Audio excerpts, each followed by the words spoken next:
recording now. Okay, I remembered. And Thank you, Rabbi. Thank you. We shall start.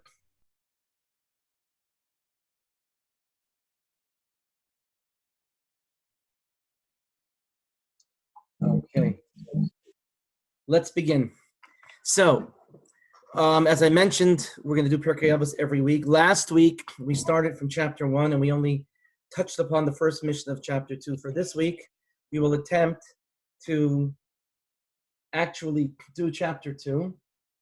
We'll finish off the first Mishnah of chapter 2 that we started last week, and then we'll move into chapter 3 in the hopes that we can get through at least one Mishnah of that as well.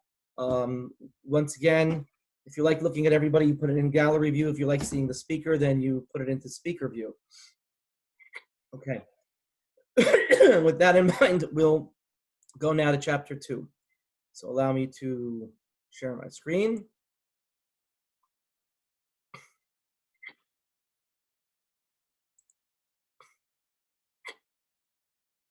Give me just one moment. There we go.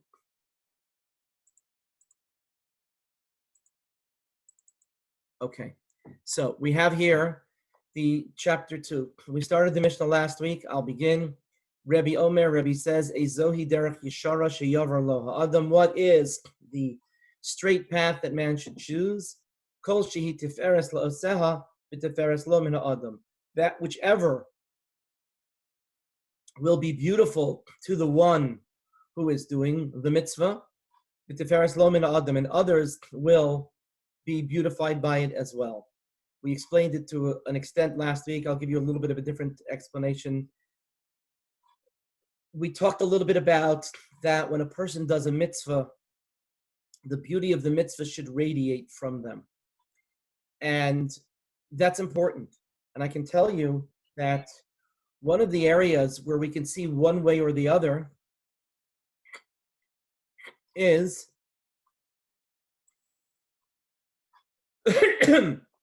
we can see that when it comes to Shabbos, there's two ways to look at the mitzvah of keeping Shabbos. And one way to look at it is, wow, it's so difficult. I can't do anything. I can't go anywhere. And the other way to look at it is the absolute beauty of what Shabbos brings to us. And there was just now a video going around. It was about a 1.5 minute clip. And it was a bunch of these conservative talking heads. And one of the conservative talking heads was talking about the need to, we're seeing now the importance of bringing things home, of unplugging, of getting away from the world and focusing on the home and focusing on the family and focusing on meaning and focusing on God, and how we have to turn away from all of the news and all the other stuff. He's just going on and on and on. And after about a minute of him going on and on, another one of the talking heads, who happens to be a Jew with a yarmulke on his head, he says, "Welcome to Shabbos." He actually adds a word afterwards, which I won't share, but he says, "Welcome to Shabbos. This is what Shabbos is. This is the beauty of Shabbos." I know that I can tell you the following. When a person who doesn't keep Shabbos walks into a home and sees Shabbos being kept properly, the beauty radiates off the table. It radiates from the room. I once had someone tell me, "Rabbi, I've made a decision. I'm making a resolution." I said, "What is it?" He says, "I'm not going to come to your house for a Shabbos meal anymore." I said, "Really? That doesn't make me very happy. Why would you say such a thing? Why won't you come to me for Shabbos?" And he said, "I have to tell you that when I show up, you don't know how I get there because you invite me, but it happens to be when I get there, I don't necessarily come in the way you would like me to arrive. And when I finally do arrive and I walk into the house, so I'm coming from my world and I'm getting out of my vehicle and I'm in this other world, and I walk into your house, I'm overwhelmed by the spirit and the peace of what Shabbos is. And I sit there with my family, and it's just such an amazing feeling of absolute harmony. But when the meal is over and we leave, when I get up and I walk out of that house and out of that world and back into my car and back into my world, the shock is too much. It's too difficult to transition. And I'd rather not have to go through that, so I'm not going to come anymore for Shabbos." That was his conclusion. So my conclusion was, I think you got it backwards. I think what you need to do is you need to alter, actually, you need to alter what it is you're doing. It's when you leave the house, that's what has to be altered. The truth is that over a period of time, he and his family did alter that, and ultimately they ended up being able to come for Shabbos, and when they would leave, they weren't walking back out of Shabbos, they were continuing it. But the point being that the keeping of Shabbos needs to be beautiful for the ones keeping it, and others that see it need to see the beauty radiating off of the mitzvah. And this is an example, because certainly we all understand that. But every mitzvah we do, when we give tzedakah, when we walk the streets, when we go to shul, whatever it is we're doing, when we eat kosher, we have to enjoy it. We have to be involved in it. And we have to make sure that the beauty of keeping this mitzvah radiates, literally, and is something that everybody can see the beauty. That's what this Mishnah is telling us. So continuing in the Mishnah now. So, that it's beautiful to you and it's beautiful to to others around you. The next part of the mitzvah that Rebbe, and Rebbe again is Rabbi Yehuda Hanasi, says, they have a zahir b'mitzvah kala. One should be very careful and diligent when it comes to an easy mitzvah or a minor mitzvah, kivachamura, and be as careful in the minor mitzvah as one is with a strict mitzvah, with a major mitzvah. Why? Because you don't really know the actual reward of mitzvahs. Now we're going to address that in a moment. There is a famous story that's told. It was few hundred years ago in Europe, and there was a certain town, I don't remember, let me see if I can look up the name of the rabbi with whom it took place.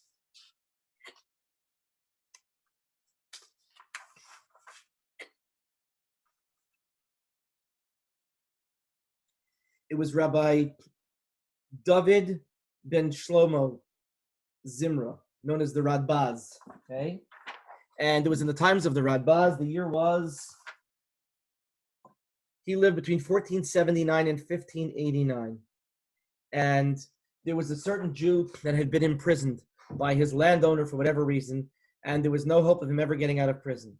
But one day, the Duke or the Lord who had imprisoned him was feeling good about himself. And he said, you know what, I have an idea. I'm going to be nice to you. I'm going to let you keep one day as a Jew, any day you want, but I'm going to give you one free day where instead of just being a prisoner, you can do all the stuff that you Jews do. So he wrote a letter to this rabbi, the Radbaz, and he said, I need to know which day should I choose. Should I choose Rosh Hashanah, and that way I can hear the mitzvah of Shofar? Should I choose Yom Kippur, and that way fulfill the holiest day of the year? Should I choose Pesach and be able to have so many mitzvahs that we have at the Seder? And the Radbaz responded to his letter and told him, you should choose tomorrow.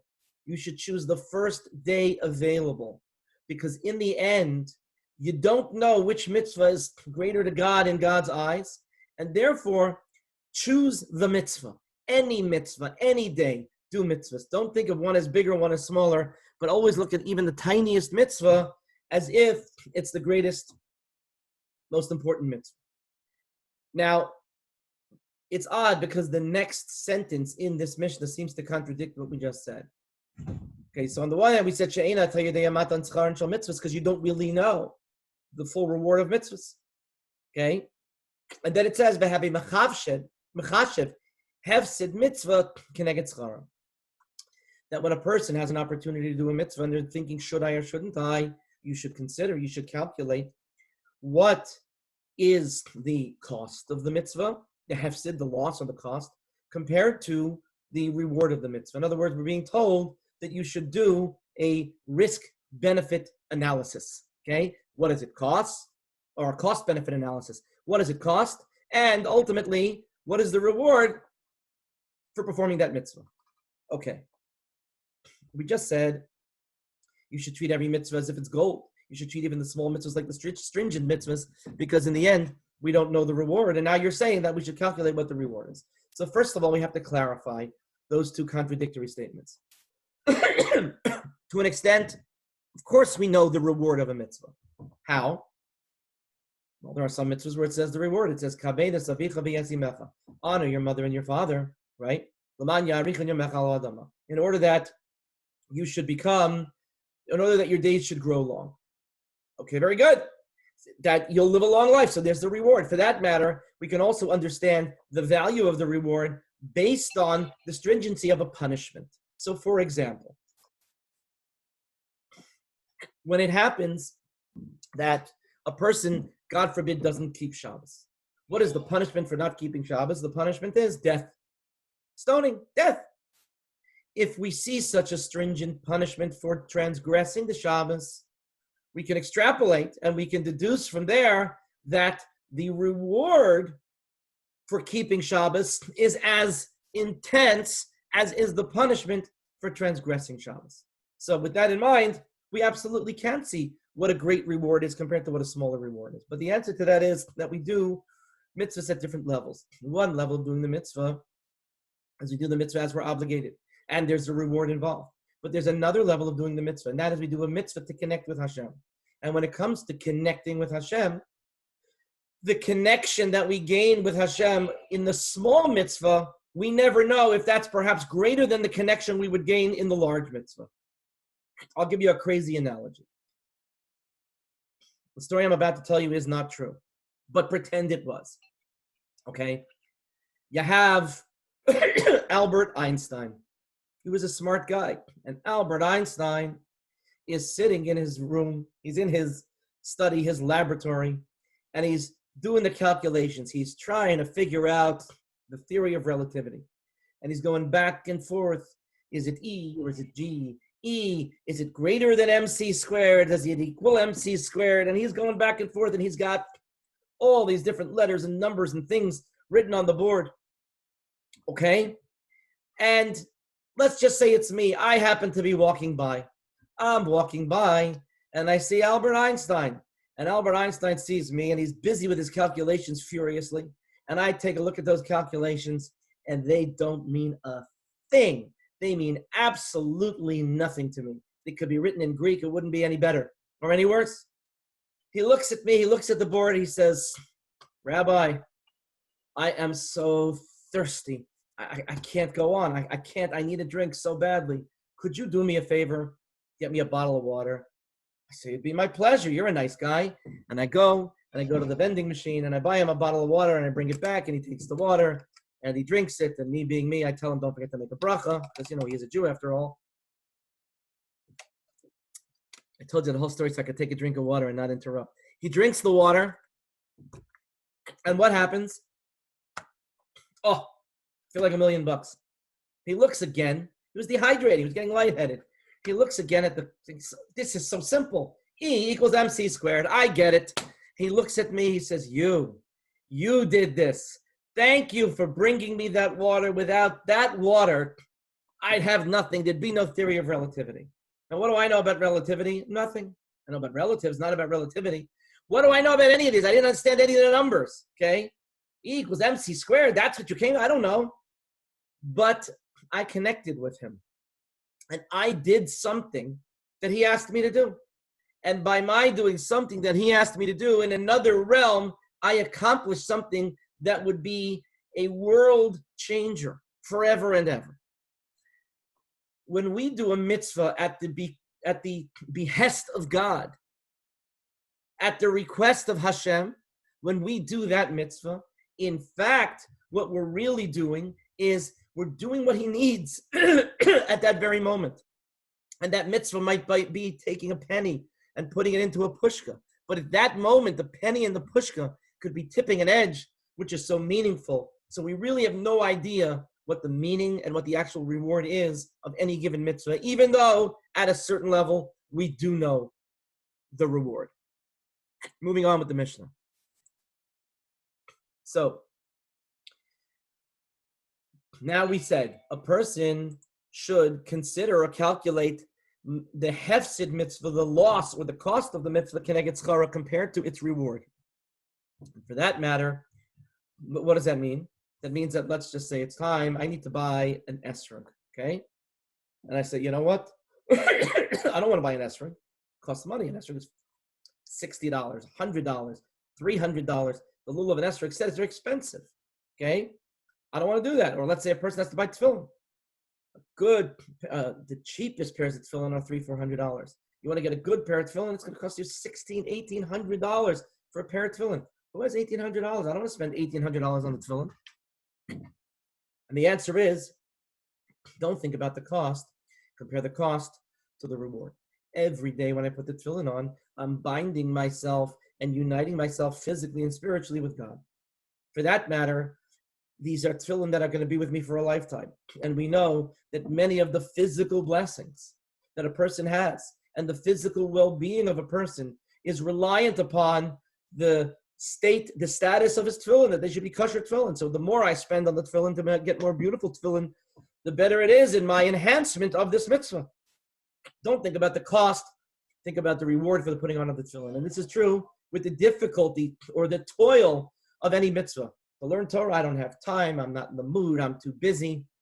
But if we think about the idea that the reward for the study of Torah is greater than all other things, then it's worth the cost of the study of Torah.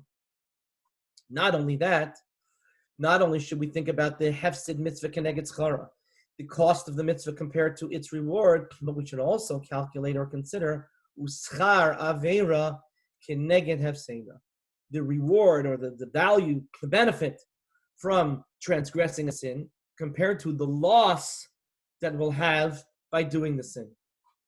What does it mean, the benefit? Person says, I'm hungry. I'm passing Taco Bell. I'm hungry. There's Taco Bell. What's the reward? What's the problem? It's an Avera. I can't eat Taco Bell. What's the reward? I won't be hungry anymore. It tastes good. I'll feel good, and it'll be cheap too. On the other hand, when I think about this very, very temporary reward that I'll have, that in an hour I'll be hungry again, not to mention all the other stuff that comes with eating whatever garbage that is. But there's the loss, and the loss is the sin that stains me. The loss is the spiritual loss that I've disappointed God, that I've failed before God. That's the loss. So when I think about the reward compared to the loss, when it comes to an Avera, I won't, God forbid, commit this Avera. And that's what Rabbi Yehuda Anasi is telling us, the importance. Now, it's interesting because in a way, it's a little bit of an unfair comparison. Because when it comes to the cost of the mitzvah and compared to the reward of the mitzvah, the cost is fleeting. All right, I'm going to spend money, but the reward is eternal. Person does a mitzvah, the reward for that mitzvah remains with them forever. The reward is eternal. On the other hand, when it comes to the Avera, there's a benefit from the Avera. The loss is great, but the loss is not eternal. There is the concept of teshuvah. A person does teshuvah, and the loss goes away. Now, mind you, the person says, well, I can do the sin because I'll sin now, I'll do teshuvah later. That's not so simple. As a matter of fact, the Mishnah tells us, a person says, I'm going to sin now, but it's not a problem because I'm going to do teshuvah later. That person, now don't mistake it. The Mishnah does not say that person cannot do teshuvah. The Mishnah says that the opportunity to teshuvah does not come before him. What's the difference? That means that normally, if you think things through, when a person does teshuvah, it's not just, oh, I did it, I did teshuvah, I'm a great guy. God is good, and God constantly puts opportunities in front of us, allowing repentance, allowing teshuvah. And I think of each and every one of us, especially those of us who ever came from a lifestyle that was different than the lifestyle we lead now, you can certainly look and you can certainly see that, in fact, everything that happened, I by chance met this person, and by chance this happened, and by chance that happened, all of those chance opportunities that led to where you are now were God putting opportunities of teshuvah in front of you. And that's what he does. Person sins, and then God goes out of his way to lay out the signs and the footsteps and the directionals ahead of you so that you end up doing teshuvah. But God forbid a person who says, I'll do teshuvah now. I'll sin now and I'll do teshuvah later. That's not so easy anymore because those footsteps don't get laid out before you. Now you have to go and search on your own to find the teshuvah. But having said that, the bottom line is a person sins, there's a loss, there's a pain, but teshuvah, repentance, return, wipes us clean. So it's not a fair comparison. The reward for a mitzvah is forever, whereas the punishment or the loss for the Avera is not eternal. Well, I have some tough news for you. And that is that there's an element or a level of the sin that has certain sustainability. What does that mean, you say? You say, well, I did tshuva, I'm better. Yes and no. You see, the tshuva that you do is good for who you are now. But as a person grows, and certainly we want to grow, suddenly you may find that greater tshuva is needed for the sin that you did previously to now match the level of where you are. What does that mean? I'll give you 2 examples. Example number 1. A kid is in high school and he goes with his friend to 7-Eleven, okay? And his friend says, you know what, do me a favor, go check over there and tell me if they have Coke in the 16-ounce bottle, not the 20-ounce bottle. So he goes, he checks. He says, no, they don't. He says, okay, never mind, let's go. They walk out. Now, it turns out while he was busy looking at the Coke, his friend was pocketing things. And he shoplifted a whole bunch of stuff. And they walk out. They're walking down the block, and they're suddenly met by the police because the shopkeeper in 7-Eleven saw what he did. He called the police and realized what happened. The police pull them over. The police find all the stuff that he had on him, and the police arrest both of them for shoplifting. He says, me? I didn't do anything. I didn't do anything. I didn't even shoplift. But you were with him. You're an accessory. But there's nothing he can say. He's a teenager. It's not good. They take him down. They call his parents. His parents come down. They pick him up. He tells his parents, but I didn't even do it. And his parents say, you should have known better. You never should have been hanging out with that guy. You knew he's not a good guy. You never should have hung out with him. You deserve what happened to you. Anyway, he feels really, really bad about what he did. And he decides that, you know what? He says to his parents, you're right. You're right. And I will accept whatever punishment you want. So they say, okay, we're going to ground you. And they ground him for a month. He's not allowed to go with any friends for a month. He says, I deserve it. You're right.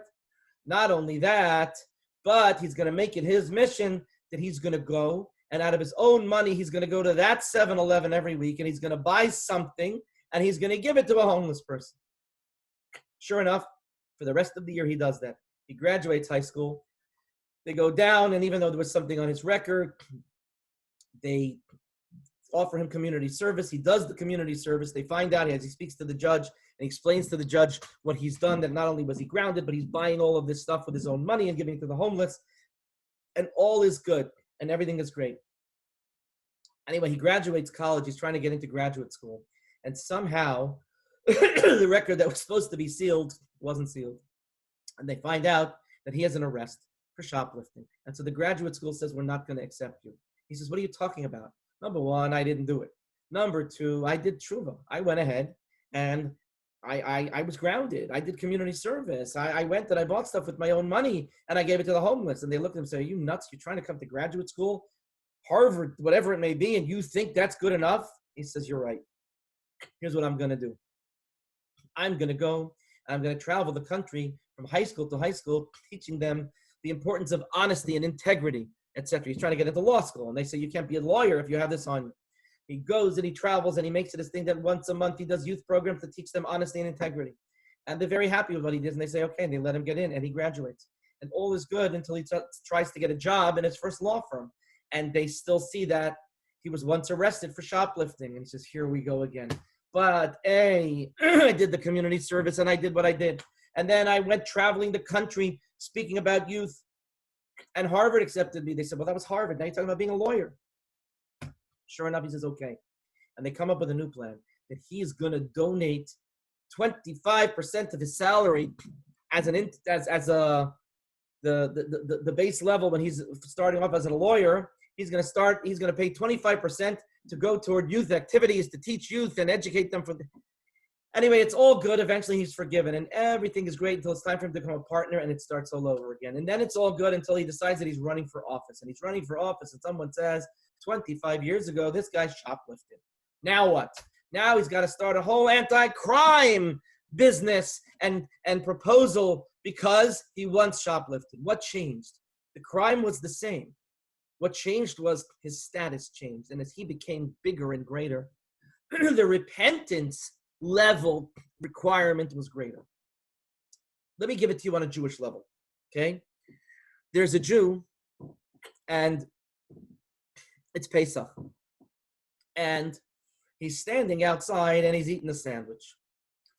And some other person walks over to him and says, "You're Jewish, aren't you?" He says, "Yeah." He says, "But don't you know it's Passover?" He says, "No." He says, "It's Passover." He shows him the calendar. This guy's not a Jew either. He says, "And on Passover, you're not allowed to eat bread." And he shows him the Bible says you can't have bread. He says, "Oh my God, I did not know." And he says, "I want to be a good Jew. I just didn't know." And he makes a resolution right then and there. For the rest of Passover, I will not eat bread. And for the rest of Passover, he's meticulously careful. He buys bagels, he buys challah, he buys crackers. He won't buy breadsticks, and he won't buy bread because he wants to repent for having eaten bread on Passover. Sounds ridiculous, doesn't it? But in his mind, he did teshuvah. He knew you're not supposed to have bread, so he stopped eating bread. By the time the next year comes around, he knows Passover's coming, and he goes and he learns, and he finds out, oh my goodness, I'm such an idiot. It turns out that not eating bread wasn't good enough. So now he realizes he has to not have bread, and he has to not have bagels, not have crackers, not have anything of the sort. And he makes sure to do those things. And now Pesach is amazing. Nobody told him you have to buy things that are certified kosher for Passover. He's buying things that as long as it doesn't have bread or cookies or crackers, it's good. But the stuff that he's buying is still nonetheless not kosher for Passover. And eventually he finds that out, and as he becomes more religious, he realizes, oh, I'm still eating chametz on Pesach. And the next year is very carefully buys only kosher for Passover foods, so meticulously careful. But nobody told him he had to kosher his oven, and he had to kosher his stove. And even though he's been so meticulous and careful in his teshuvah, he still has a problem. The problem is that he's eating chametz on Pesach. Eventually, years come later, he finally knows and understands what it's all about. And now, when he gets ready for Pesach, he does so in a manner where he's truly meticulously keeping Pesach properly. The point being that as we grow, our sin needs to be rectified in a more mature way, in a more serious way. Now, don't let that depress you and say, well, in that case, I'm just not going to grow. Yeah, you're right. You know what? A person who's poor and doesn't have a very good-looking car doesn't have to worry too much about the car getting broken into. And if you're driving, on the other hand, you're driving a BMW and you have all these fancy gadgets, you got to put in an alarm and you got to do this, you got to do that because someone might steal it. So you say, you know what? I shouldn't have a nice car. No, you should have a nice car. You should take care of it. You should put it in your garage. We should grow. We should elevate ourselves in Yiddishkeit, and we should realize that as we elevate ourselves, the job is greater. Having said that, when we look now, there are many people, there are kids, and as they're entering college, they're thinking to themselves, I want to run for president. I'm not going there. I'm not doing this. I'm not doing that because I know how it's going to read years from now when I want to run for president. That's how we live as a Jew. We live as a Jew and say, we think about, we are, as the words now say, let's look again at that Mishnah. The words say, the fleeting reward that the sin might give us compared to the loss. The loss can go on for years and years as we have to live down that sin. So let's not. Let's just bypass the sin and recognize I'm living to be president. That's the idea. The Mishnah finishes his Avera. In fact, if you focus on these three things, you won't come to sin, to the hand of sin. And what are the three things? Well, they come in within the paragraph of the thought of da malamala mimach. Know what's above you. What's above you? Ayin roya, an eye that sees, v'ayzin shemas, an ear that hears, v'chol ma'asecha, the sefer niftavim. And all of your deeds are written in a book. Okay? Now, thousands of years we learned this Mishnah and said, yeah, sure, maybe, yeah, an eye that sees. Nowadays, we can fully and completely understand those words because wherever you go, there's a camera and there's a microphone or a hot mic, as they call it, and things are recorded. If not in a book, they're recorded on YouTube someplace, but there's nothing you can do that isn't recorded someplace. And that being the case, we have a better understanding that everything we do, there's a God above us that sees, there's a God above us that hears, and there's a God above us that remembers. So not only do you have to think of this, it's not negative. It's not negative at all. We're saying don't sin because we recognize God's presence in front of us. And we have to always focus on God's presence. And if we focus on God's presence, we're never going to come to sin. We know that he's above us. And on the contrary, if I know that I'm being recorded and I know every word is being heard, we have now, we have online preschool. I want to welcome many of our teachers who are here now. We have online preschool, and every day the teachers are going online and they're teaching our little preschoolers, okay? They know that the parents are watching. They know that at any given moment, Renee will peek her head into the online class, or I'll peek my head into the online class. The teachers understand. People are watching. It's all being recorded. I got to always be at my best. And what happens? It's a motivation. I want to be at my best. I want to show the children and their parents how much they can do. On the contrary, it's a great motivation to do good. It's not a negative, it's a complete positive. Okay. Let's move on to the next chapter, which is this week's paragraph, which is this week's chapter, chapter 3. Okay? Chapter 3 begins. Akavia ben Mahalalel Omer. Akavia, the son of Mahalalel, he was a student of Hillel. So if you want like time reference, time period, he was a student of Hillel. He lived during the times of the second Beis HaMikdash. And he said, and again, I want to remind you, what are Pirkei Avos? These are not the rabbis telling us the laws of if this guy stole money from this guy, how much does he have to pay back? These are the rabbis telling us the words that they live by, the words that you and me need to live by. And he says, Histakel b'shleish dvarim, focus on 3 things. Ve'enata bali de Avera. That sounds very familiar because the first Mishnah of the last verse said this, and now we're saying it again. He says, but different 3 things. You should focus on 3 things and you won't come to sin. What are the 3 things? Da me'ayin basa, know from where you came. Ule'an ata holech, and where you are going. V'lifnei mi, and before whom ata asid litein din v'cheshbon. You will ultimately end up having to give a full and complete accounting of your life. Me'ayin basa, where did you come from? Everybody knows the famous story, right? Rabbi Morty's told it 1,000 times in shul, but just in case you weren't listening, there's the little kid. Little kid comes home from school one day and says, Mommy, where do I come from? She looks at him. She turns all red. She's not ready for this conversation with her little 7-year-old. And she says, little Johnny, I'm not answering you. This is a question you need to ask Daddy. Wait till Daddy gets home.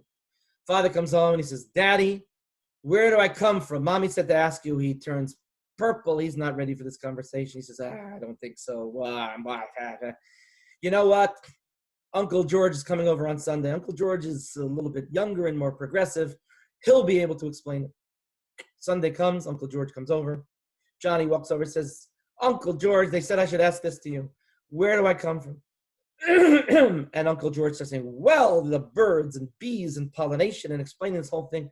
And finally, in complete frustration, little Johnny says, I don't understand. I asked such a simple question. I go to my mother, and she turns red. I go to my father, and he turns purple. I come to you, and you're telling me about birds and bees and insects.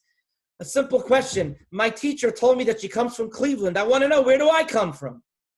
Anyway, the real answer to the question of where do you come from is, one of these days, I'm going to install a laugh track in this class. But anyway, until then, where do you come from? Mitipas rucha. The fact is, you come from a putrid drop. That drop, which fertilizes the egg, that is the origin of mankind. That's it. Ula'an ata holech, and where are you going to? Nebuch, after a person passes away, they're going to limkaim ofar rima v'soileya, a place of dust and maggots and worms. And before who are you going to have to give a complete accounting of your life? Before the King of all kings, the Holy One, blessed be He. we keep those things in mind, how are you ever going to sin? Now, the Rebbe looks at this Mishnah, and the Rebbe says, I've got a lot of questions. Firstly, it says, Histakel b'shleisha dvarim. Now, not that we couldn't ask that in the last, and in many places the Rebbe does ask this. I didn't focus on it then. I am going to focus on it now. It says, Histakel b'shleisha dvarim. Focus on three things, and you won't come to sin. So, why does it have to tell me focus on three things? I can count, and I did mention this in the first Mishnah as well. I can count on my own. You just tell me what to focus on. Secondly, the wording lidei avera, the hands of sin. It should say avera, you won't come to sin. What does it mean say you won't come to the hand of sin? Furthermore, the whole methodology of this Mishnah in three separate parts is not the typical way a Mishnah is written. They generally would write a Mishnah in as concise a manner as possible. If you wanted to write this in a concise manner, you would write. Akavya ben Mehalal says, focus on the following three things. Know that you came from a putrid drop and that you're going to a place of worms and that you'll have to account before God and you'll never sin. And it covered it all in one sentence. Instead, we have three parts. One, focus on three things and you won't come to sin. Part two, know from where you came and where you're going and where you're going to give a complete accounting. Part three, you came from the putrid drop, you're going to the place of worms, and you'll have to give the accounting before God Almighty.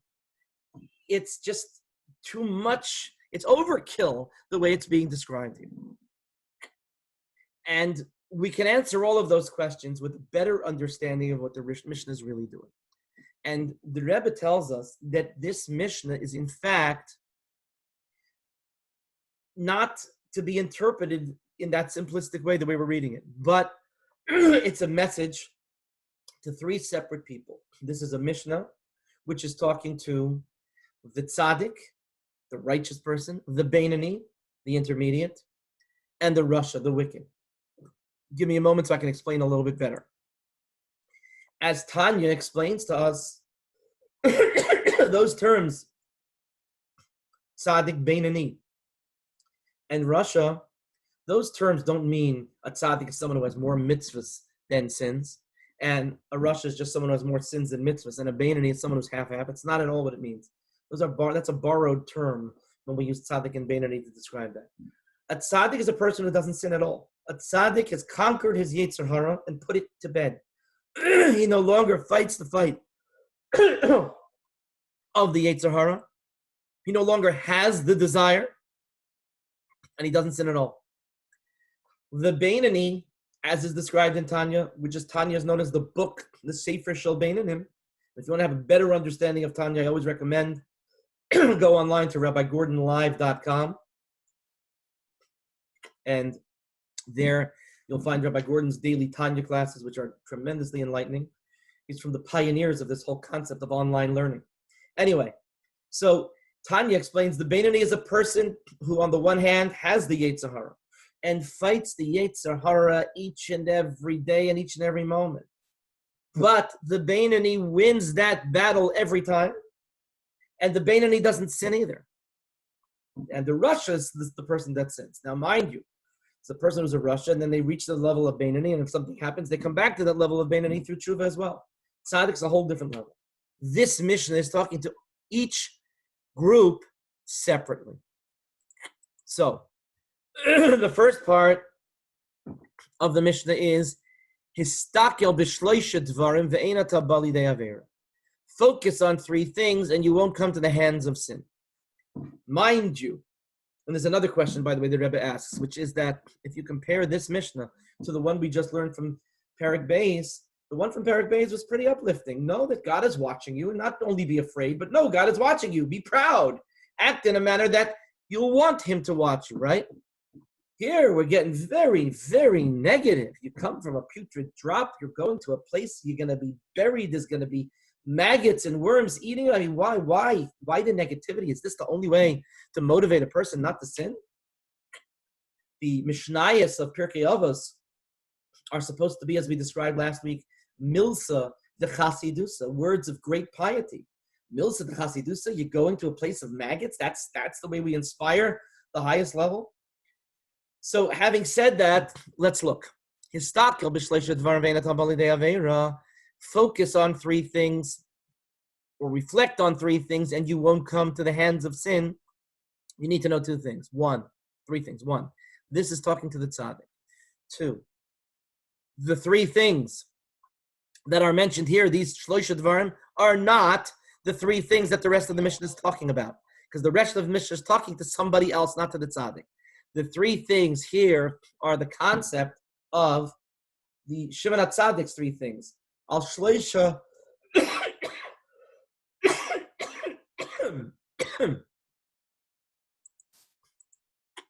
Shimon HaTzaddik said, I'm going to go back to it for a moment. Al shloisha dvarim ha'olam oimed. The world stands on three things. And what are those three things? Al ha'Torah, the study of Torah, and the observance of Torah. Al ha'aveda, the service of God, specifically prayer. Al gemilus chasadim, and on acts of kindness. Those are the three things that the world stands on.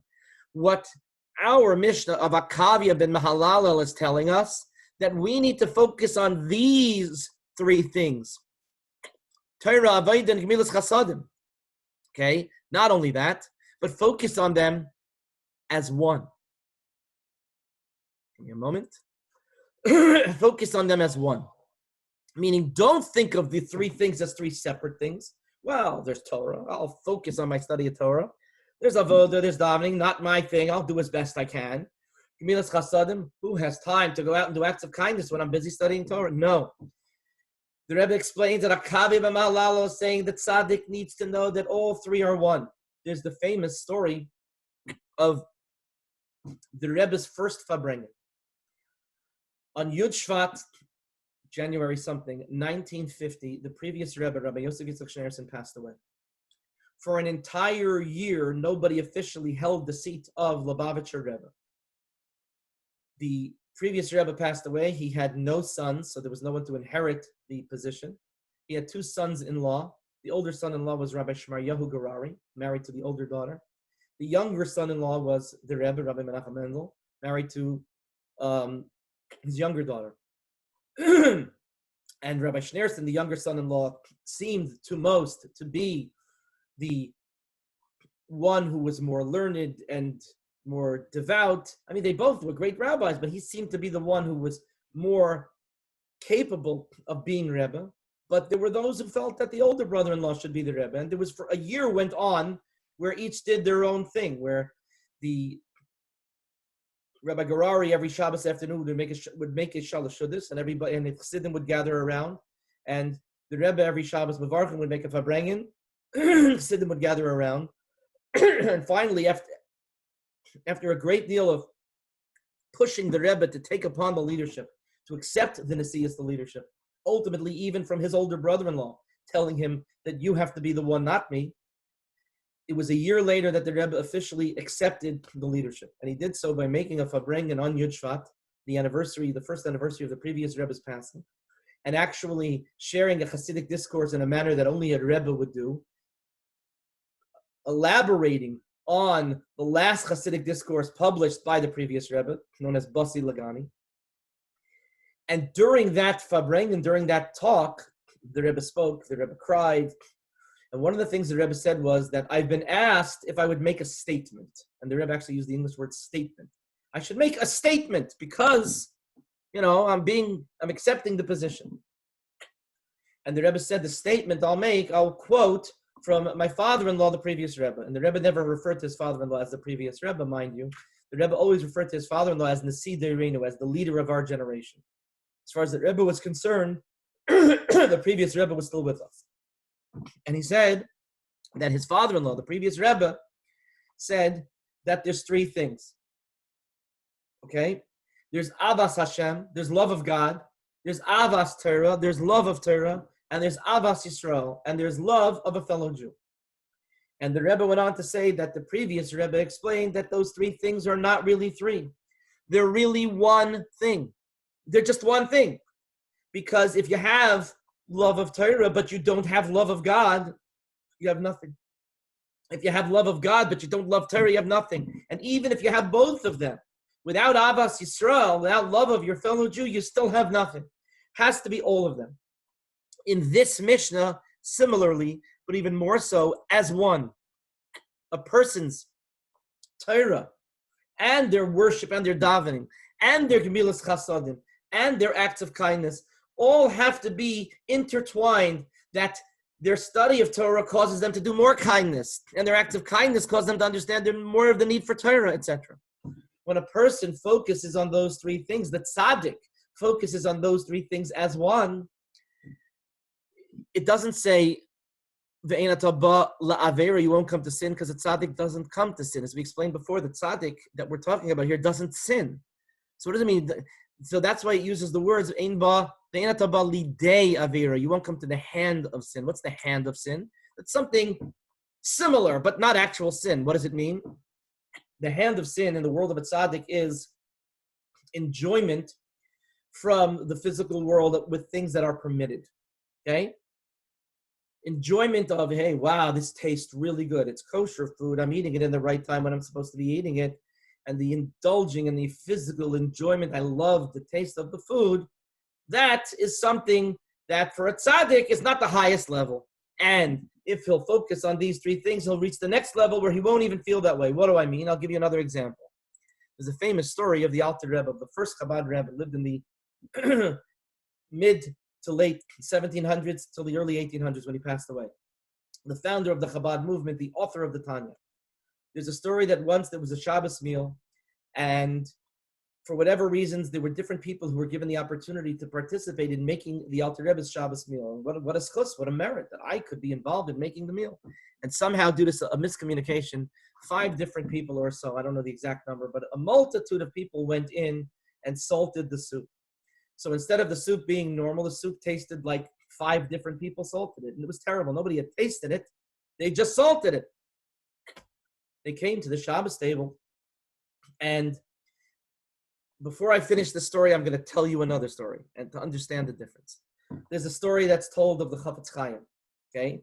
Chafetz Chaim, Rabbi Yisrael Meir of Radin, who lived in the late 1800s, passed away, I think, in 1933. Known especially for his teachings, known for his kindness, known for his honesty, his integrity, his sensitivity to another Jew, and his ideals of educating the Jewish people against Lashon Hara. He's also the author of the Mishnah Brura. Okay? So, by the way, I'm also named after him. My name is Yisrael Meir. That was his name. I'm named for him, amongst other things. The Chafetz Chaim, the story goes, was sitting at a Shabbos table, and he had many guests, and everybody was in front of this great rabbi. Everybody was nervous and etc., and intimidated, and suddenly somebody accidentally spilled wine all over the table, getting the beautiful tablecloth all red, and the embarrassment, and the Chafetz Chaim saw the embarrassment on his face, and a minute later spilled something as well. And then the Chafetz Chaim says, "What's with this table? I think we need to get this table fixed. It's shaky." Okay, his sensitivity to the other person, sensitivity to the other person was so great that he didn't want them to feel it was their fault, and he created a scenario where it wasn't their fault. It's a brilliant, beautiful story of the Chafetz Chaim. The story I'm telling you about the Alter Rebbe is different. What happened? The Alter Rebbe went, and everybody started eating the soup, and the faces people were making when they're eating the soup was unbelievable because it had so much salt. The Alter Rebbe took the soup, and he ate it, and he ate it, and he enjoyed it with tremendous zeal and enthusiasm. He ate the soup as if it was the best soup he ever tasted. Why? Not because he didn't want to insult the cook, not that he would want to insult the cook, but that wasn't even an issue. Because when the Alter Rebbe ate the soup at a Shabbos meal, it wasn't about the amount of chicken, how much parsnip you put in. Yes, I know that parsnip goes in a soup, okay? I help out once in a while. As long as I'm told, do this, I can do it, okay? And it wasn't about how many onions are in the soup. It wasn't about the spices. The soup to the Alter Rebbe was fulfilling the mitzvah of honoring Shabbos. Part of honoring Shabbos is we in our physical bodies eat a physical meal. And the Alter Rebbe threw himself into that physical meal with great alacrity. He ate the soup. He devoured the soup. He enjoyed the soup. The taste was not even there. There was no material enjoyment. The physical enjoyment was at a spiritual level of fulfilling the mitzvah with my physical body. That's the ultimate tzaddik. So when we go back to our Mishnah now, it's telling us that the tzaddik who focuses on the three things of Teravainen and Milas Chasadim won't even come lidei Avera, won't even come to physically, materially enjoy that which is permissible, okay? But will be completely divorced physically, where the only physical enjoyment he'll have in a mitzvah is the fact that he performed the mitzvah. That's part one. Part two of the Mishnah. This is now talking to the Beinani. How should the Beinani stay away from sin? Three things. Number one, dame ayin basa, know from where you came. Now this doesn't mean know from where you came, now go to the end of the Mishnah, mitipa srucha, from a putrid drop. It means nothing of the sort. Dame ayin basa means you, a Jew, have a nefesh alikis, you have a godly soul. Know the source of your godly soul. The source of your godly soul is the highest level of godliness of chachma. When we say chachma, what do we mean? We mean a level of godly flow which is unending and unmitigated from the very essence of God. That's where your nefesh alikis, that's where your soul comes from. So if you think about yourself as a putrid nothing, you say, well, I'm nothing anyway. Who cares? What am I going to do? But if you recognize you come from the greatest of all stock, you were born rich, you come from lineage, you come from the greatest of families, you're something unbelievable, you'll act in a different manner. An example I sometimes give is you can look at the royal family, okay? Today, the royal family in England has had its issues, okay? Everybody is upset now because the latest prince, he's not the heir to the throne, the brother of the throne. I forget the names of the princes sometimes. Okay, I'm sorry. But he married the movie star, right? And she's not Stam, a movie star. She's a real commoner from a real common family. And ultimately, she looks and says, I'm that, I'm not this, I can't be this. And she schlepped him away. She schlepped him away, for better, for worse. To be honest, it doesn't mean that much to me because I'm not from England and I just don't have that feeling. But the idea is a person who's from royalty has to understand you come from royalty and there's an expectation. And when you recognize it, you live up to the expectation. We have to realize we come not only from royalty, we come from the very essence of godliness. Your soul emanates, and if you look at the words, it says, Dami ayin basa. Not only does it mean know from where you came, but the word ayin is often used in Hasidic terms to refer to that place known as the Chachma of God. That's called ayin. So know that your neshama comes from ayin. It comes from the very highest of sources. Ule'an atahalech. And know where you're going. What does it mean? Not that you're going to be buried. On the contrary. Le'an means to the place. What is the ultimate place that a Jew ends up? Tchias HaMesim. Every Jew, like we said last week. Ultimately, you end up in Tchias HaMesim, which is the greatest level where the soul comes back to the body, so the soul and the body can work in unison to perform mitzvahs. So recognize, number one, you come from the highest source. Number two, you're destined to go to the ultimate place. And finally, realize that in the interim,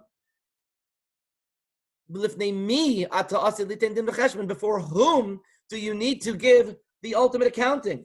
And the word me in Hasidic sources refers to God, and it refers specifically to a level of godliness where physicality and spirituality are one, similar to the way we talked about the way a tzaddik should be. There are many different psukim which talk about me, yitain. Me represents God's giving and God's generosity. There's so many psukim which talk about God using the word me. And the word me, and referring to godliness, also refers to the fusing of the physical and spiritual. So recognize your loftiness and you'll never come to sin. Don't think of yourself as low and putrid. Think of yourself as coming from the highest place and going to the highest place. That's what the Mishnah is telling us. And finally, the last part of the Mishnah is talking to the Russia. To the Russia, we have to get a little bit down to earth and we have to say, yo, guy, you got to wake up. But even that, it's not as negative as you think. Because when you tell him, where do you come from? When you tell him, ayin basa, where do you come from? From a putrid drop, and where are you going to? To a place of dust and maggots and worms. What you're really telling him is, listen up, guy. Stop focusing on the body and on the material. That's not who you are. The body, the material, the body is useless. The body comes from a tipa surucha, from a putrid drop. And when it's all over, you can't take it with you. Everybody knows the story, right? Again, I feel like it's my mission in life to share all of the jokes that Rabbi Morty ever told, okay? But everybody knows the story about, there was this one guy, and he was a millionaire, and he wanted to take it with him. So he hedged his bets. He went to a priest and a minister and to a rabbi, and he gave each of them $1 million. And he said to them, listen, when I die, when I'm buried, right before they lower the casket, I want you to take this money and I want you to throw it into the casket so I'll be buried with it. And they each gave him their commitment. And sure enough, he's there at the burial, and the time comes, they're about to lower the casket, and the priest steps up and says, excuse me, I have a duty that I must fulfill that I promised I would do. And sure enough, he says, I made this promise a long time ago, and I said I would give the money when you go. He takes suitcase with $1 million and he puts it in with the casket, and he says, my job is done now. I fulfilled it. The minister steps up and said, I too have the same job. And he goes and he takes a briefcase full. And he says, I will fulfill my duty, my solemn oath that I gave. He puts it down and he says, I fulfilled my oath. The rabbi steps up and he says, I too made an oath, and I too am about to fulfill that oath. And he said, and here's what I'm going to do. I have written here a check for $3 million, and I'm going to put that down, and I'm going to take the other two back as change. So anyway, having said that, you gave me a laugh track. Thank you so very much. Well done, Yossi. Shkoyach Yossi. Anyway, the point is that we're telling the Russia, you're not taking it with you. You came from nothing. So stop focusing on your physical body, because it's not going to get you anywhere. The physical body doesn't get you anywhere. You need to focus on the spirituality. The physical body's getting buried. Give it up, man. And that's what we're telling him. And hence we finish the words for him of, and recognize that in the end you're going to stand before God himself. And we're also trying to wake him up. I mentioned it a little bit last week. Today I actually sat in on a conference call of a Shleishim memorial, the 30th day memorial for my uncle who passed away 30 days ago today. My uncle Henry, his name was Heschel ben Chaim Avram, I think, is the Shamash have an Aliyah. You dedicate this class to his memory. And what they were saying about, one of my cousins was saying about my uncle, was that he was known for his integrity. He was known for his honesty. He didn't have a dishonest bone in his body. He never said a word that would mislead anybody to what his thoughts were. Everything about him was just plain, simplistic honesty. And he dedicated himself to the study of Torah a very great deal. He started learning Daf Yomi, I don't know, 40, 50 years ago. He started learning Daf Yomi. He learned through it many, many times. And he was a quiet, humble, nobody knew anything. He would sit in the corner and learn on his own in his home. He was a brilliant scholar, unbelievably humble, and unbelievable integrity and honesty. So he said that when a person goes to the next world is known as the Olam HaEmes. It's the world of truth. And it's a world where everything is true and everything is real. There's no facades. It's all real.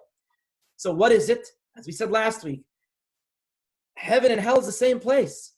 But a person who dedicated their life to misleading people and to dishonesty and falsity and things that are not real and not important, they come to a world of truth and they're suffering terribly.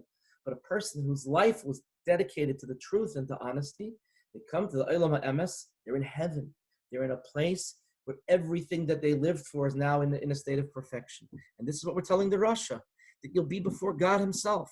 Stop thinking about the body that came from nothing and that's going nowhere, and focus on the neshama instead. So we see in reality that the way the Rebbe explains this Mishnah, it's not a negative Mishnah, it's a positive Mishnah. And we have an understanding now of why it's written in the way it's written. And the message to each and every one of us is that yet, even the Russia, even if sometimes we need a little bit of a smack in the head and a wake-up call of, hey, wake up, the best way, the story always goes, one of the Chabad Rebbeim, it may have been the Rebbe Rashab, or the Rebbe Marash, the fourth or fifth Chabad Rebbe, they had a game about who could climb up the ladder the highest and the fastest, a very high ladder or whatever it was, or a tree, whatever it was. And each of them did. They'd get a little bit far and then they'd come down. So finally, the one who was ultimately going to become the next Rebbe, he went and climbed all the way to the top without any fear. And the question was, how is it that you did that? He said, I was looking up instead of looking down. We need to look up. We need to recognize who we are. We need to recognize the gift that has been given to us, that the Eibishter gave us a nefesh alikis, a godly soul, and an element of that godly soul is godliness itself, is godliness. It's in me, it's within me. And I have the opportunity to take the spirituality and to bring it into a physical world and to extract spirituality out of the physical world through my being and through my deeds. There's no greater opportunity than that, and there's no better way of dissuading ourselves from sin than focusing on who we are and focusing on the positivity that we can accomplish with the mission that God has given us. And may it be His will that we fulfill that mission, and may it be His will that this darkness ends, and let Him see the words of Torah that are spreading across the world at so many levels to so many people. And may He send us Mashiach now, speedily in our days. We'll take questions and then we'll say our goodbyes. Any questions? So now that I got the laugh track down pat, can you do another joke? Next week, but you did a very good job, Yossi. Knowing that it was coming and figuring out when to play it, it was excellent. We're going to cancel the spotlight, so whoever has a question, we can focus on them when they speak. Are you recording this? This was recorded, yes. I am going to work on finding a spot to upload it. Most likely, you'll be able to find it on Jewish Tarzana sometime next week. There'll be a link to this class, and when you go to the link to this class, there'll be, if you go to Jewish Tarzana, you see all the classes that we're offering now. I'm adding to it, and you click on this class, and one link will be on that page will be to get to the live class, and then there will be links to the recordings as well. I'll do one for this. I'll do the same thing for the Tuesday night class. Oh, thank you so much. You're Jack welcome. and I both thank you. You're welcome. Yes. I would say it's good to see your face, but right now it's good to see your names. Thank you. Any other questions? Rabbi, I have a question. Sure. It says, where are you coming from? Also, David also says, Me'ain yavo ezri. So I guess Me'ain does refer to Hashem eventually, right? It refers not only to Hashem, it refers to, as I said, the Chachma Ilah, the supernal level of Chachma of Hashem. Okay, another question, if you don't mind. Okay. It says there are 3 things that you should watch from, so you won't engage in a sin. The Mishnah number 2. In some Mishnahs, we have some saying where it says a good heart and a good neighbor and all this, but contrary to that, they also refer to bad things. So here we have 3 things that we should stay away from to avoid sins. Is there a place where we can have like 3 things where you can engage in mitzvot, contrary to the bad things, also good things? Is there a place or? Well, first of all, the Mishnah also talks about, there are Mishnayos that talk about, I would have to go and look specifically, but sure, it talks about many things that a person should do. Sometimes we can extrapolate it from what it says not to do, but there are places where it talks about things that you should do that encourage good behavior, etc. And last one. Okay, let's let somebody else go first, though, and we'll get back to you, okay? Who was next? Hadassah, did you have a question? You or Mike? No, thank you. Okay. Anybody else? Okay, German, you're on. Go to question number 3. Yes, we refer to Hillel and Shammai. What is their full name? What are their full names? Hillel is what? Is that his last name, first name? No, Hillel was his first name. Sometimes people were known as Rabbi so-and-so, Ben so-and-so. Sometimes they were just known as Rabbi so-and-so. And for whatever reasons, during their time, they weren't even called by the title of rabbi. They were just called by the name. Hillel was his name. Shammai was his name. Akavia ben Mahalalel. It's not Rabbi Akavia ben Mahalalel. He's Akavia, the son of Mahalalel. But for whatever reasons, Hillel himself was not known as Hillel ben whatever. He was just known as Hillel. But you know their father's names? Hillel. Look it up. No? Okay. Okay. So it's Hillel. Okay. I'm sure we could probably find it on Google. But if not, I have a couple of places I can look it up. Yeah. Okay. Thank you. Thank you. And there's more than one Hillel, by the way. This is the first Hillel Hazaken. There's more than one Hillel that's referred to in the Mishnah, but this Hillel is the first one, I believe. Rabbi. Yes. Wasn't Hillel the Nasi and Shammai the Av Bet Din? At their time, yes. At their time, yeah, during their time. Correct. But there was, And again, later generations of Hillels as well. Of course. Thank you. And when we talk about Beit Shammai and Beit Hillel, we're talking about their students and their schools. But Hillel and Shammai are the men themselves. Okay, ladies and gentlemen, let's unmute everybody so we can, if anybody is willing to show your faces, we can all see each other and say goodbye. Want to wish everybody a Shabbat Shalom. And in Mirza Hashem, we'll pick up our classes again next week. We're hoping to continue to add more classes. Keep an eye on either JewishTarzana.com or ChabadOfTheValley.com to see many more classes that God willing will be putting into place and other activities that will be being offered for Pesach Sheni, for Lag BaOmer, for Shavuos, etc., until we can finally physically come together as well. So, Yossi, you want to unmute everybody? And thank you again, Yossi, for being our technical advisor. Thank you, Rabbi Greene. Thank you, Rabbi. Seeing everybody. Shalom. Laila Tov. Seeing everybody Thank you very much. Bye, all. Thank you. And we're going to sign off in 5, 4, 3, 2, Howard. 1. Howard. See everybody. Howard. Shabbat Shalom. We'll have the newsletter tomorrow.